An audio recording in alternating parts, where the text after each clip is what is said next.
Amante calls me. Amante says, Jackson, I love you, man, and we're going to work together again. I said, work together again. He said, some members in my group gave me an ultimatum. He said, it's us, actually, or it's Jackson. But this is where I get hit a dark place in my life. I lose Champion. I lose Daniel Lewis. I lose Soleil. I lose Jovita. And the music school is not doing as good. I didn't get real support like that from certain OGs.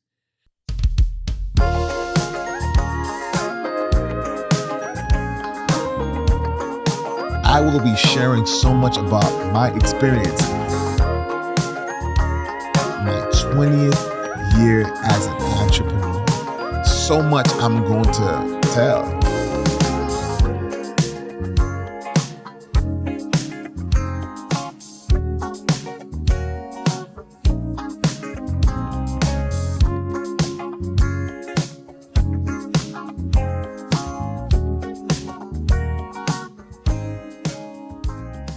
Management time, making sacrifices for Champion. First of all, Champion changed their name from Monte Lacey and Life Worship Band to Champion, which was a decision that I didn't really love, but it was a decision they made, which was pretty successful for a little bit. Again, we got to share stages with everybody.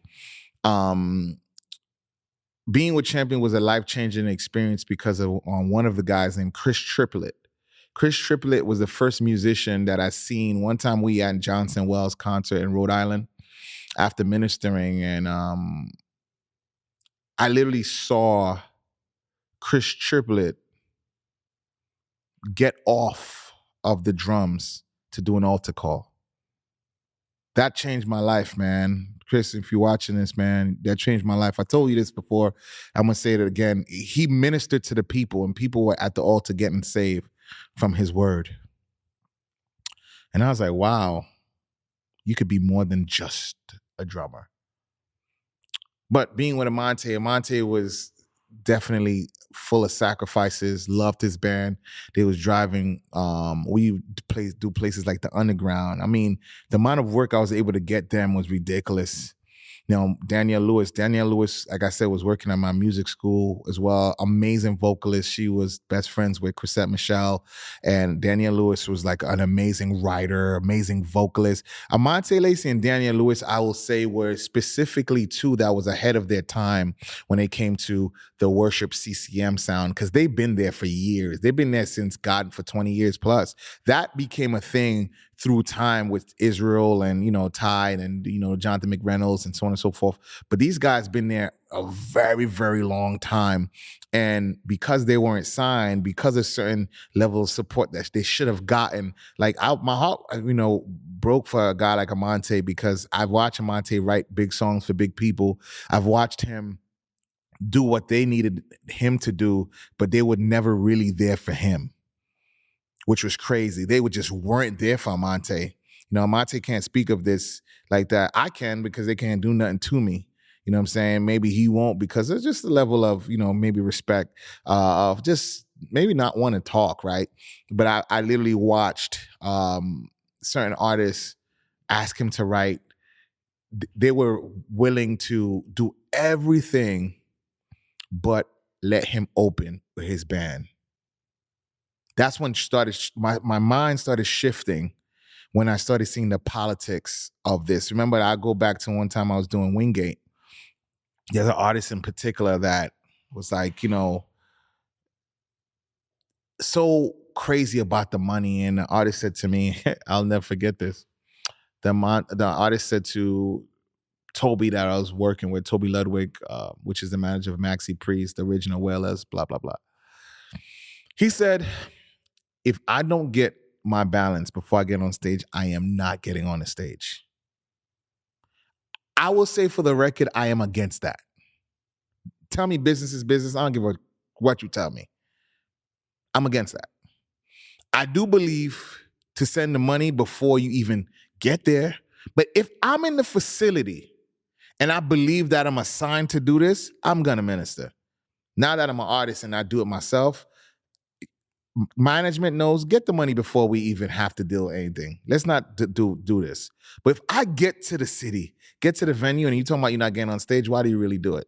So long story short, Marty Markovich was the borough president. I don't know what he did. He got them a check within minutes. Okay. And the artist got on stage, was like, yo, God is good. I couldn't wait to be here. I was destined to be here. You know, I got a word for you. I was like, wow, this is what y'all do? And it started shifting me. I started drifting away from the gospel space. And remember, throughout all this, I am faithful to Church of God of Cortelli Road. I am music director. I'm doing everything I need to do for the church because I love them so much. Then one day, we're going to get back to the church, but I want to go back to Amante and the artist to wrap this up. Amante calls me. Amante says, Jackson, I love you, man, and we're going to work together again. I said, work together again. He said, some members in my group gave me an ultimatum. He said, it's me. It's us, actually, or it's Jackson. But pause. Right before that, Danielle Lewis had just stopped working with me as well. She was like, Jackson, this is not working out. And Jovita stopped working too, but it was really cool. Jovita was great. I booked Jovita at a couple places like Full Effect, like local places, but Jovita had a manager. I was just the booking manager at the time. So it was really easy to kind of, part ways. Same with Double Edge. Danielle was hurting because like, that's my sister. Like we, worked together as music school and, but I never really got a why. And Danielle walked away. Now, Soleil, same thing. Soleil is like, you know what, Jackson, this isn't working out. Not really getting a real gauge. We spoke about it, but it was still blurry. Like, okay.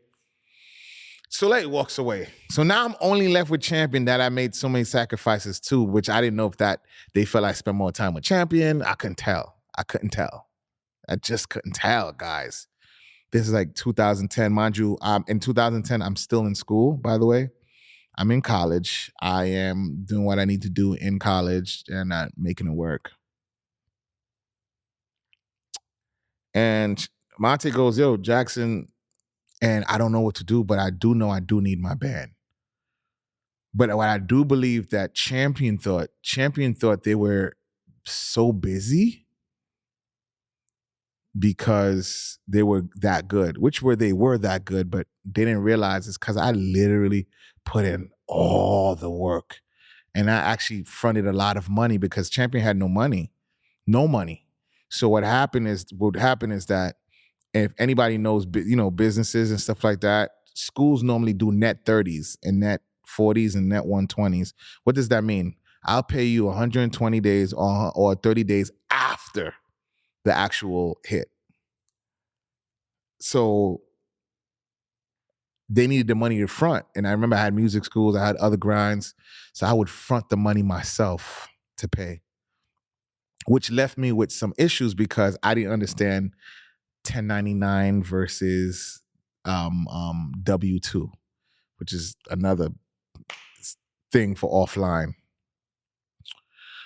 And Amante left with Champion. Yo, I was messed up. I was like, is he crazy? What is wrong with them? But I must say, me and Monte currently is still great, just like Soleil and Danielle. But Monte specifically, we which I'll talk about in other years, that I'll talk about. But in that moment, it was hurtful because I feel like I got a baby stripped from me. Why I say babies, because by the time I got Amante, he was good, but no one really knew him. But I was just like, yeah, we going crazy. And I got stripped just like that. Boom. Remember that disposable income I was talking about? I was like, who's supposed to replace the money I invested in here to do, whether it's EPK? Who's going to give me that money back? And that's the money till this day I'm still trying to find, which is not Amonte's fault, because one of the biggest things that I want to teach in this episode is, or share, I don't want to sound so formal and professor-ish and say teaching, is the word expectation. Oftentimes we have expectations on people that we've never even put on paper for people to know. And that's one thing I failed when it came to Monte, when it came to anybody, the expectation, because the same way an artist should have an expectation on me, I should have an expectation of the artist. I didn't understand that space. So for me, I'm like, okay, the expectation is what it is. And what was that? Who knows? And you guys probably, what happened to David Matei? David Matei, I came out, did a few big shows for David Matei, but I had passed on David Matei to Eugene Byers, which was a good buddy of mine at the time. And he became the manager, but everybody that knows the vibes, I was still all in there, making sure they were good, investing wherever I can, ensuring that, and David Matei in One Accord was hot. And I remember David Matei derives out of and I'll say it on public record, he was the very first Creole project. You know what I mean? Well, he's not the very first Creole project, period, because you had Gospel Force and so many greats that came before us. We had so many greats that became before us. However, in our time, our age range, he came out with a Creole project that was amazing. And David went on and his career started to blossom through that. And I used to package him up all the time with Amonte, and that was going so good. But this is where I hit a dark place in my life, because around 2010 going to 11, I lose Champion, I lose Daniel Lewis, I lose Soleil, I lose Jovita, and the music school is not doing as good. And now I didn't necessarily had a mentor to guide me to say, yo, make a left, make a right, because all the people other than, and I'll shout them out, other than Gene Shulute specifically, that held me down, did things with me, and Billy was there as well with Gospel Good Time, but Gene was really there in the space of resources, partnership, and I also and we had Rimsky Toussaint at the time that would give some support, because I was David's manager, but you had a guy like Joseph Villebonnet, which is now a pastor, but everybody else, and you remember I always mention Esther, that's my sister, and by the way, when I speak, I'm gonna forget some names, but I'll as I recall them, I'll bring them back. So charge my mind and not my heart. I didn't get real support like that from certain OGs, because I realized to them, I became a threat. Whether or not they admit it, you don't have to admit it. I want them to understand as they watch this, because I'm sure someone's going to send it to them. Your actions showed me I was a threat. The things you said to people showed me as a threat. So now I'm like, wow, Haitian community, we're barely anywhere. We have no record label. We have no real funding, but at least the people that should be helping me as a young man at the time, I'm like, so in the year I'm talking about, I'm probably like 22, going on 23. They should be wheeling me up. That's not what happened. They joined all the other festivities, because you got to remember, no one understands entrepreneurship. So everyone is ready to, that's him. Oh yeah. And mind you, other communities are looking at us like, wow, this Haitian community is really doing some things. And I'll be honest with you, and Marcus Troupre is a good homie of mine. Haitian community had Marcus hitting all the time too. So the Haitian community that was thriving in that season before me, and even part of when I was around, was very helpful, because that season caused even people that weren't Haitian to actually have a success story. So my big thing is to a lot of them, a lot of people in the community, especially the elder ones, the one else that came before me, they believed they passed on a community to Jackson. The question is, what community did you pass on to Jackson?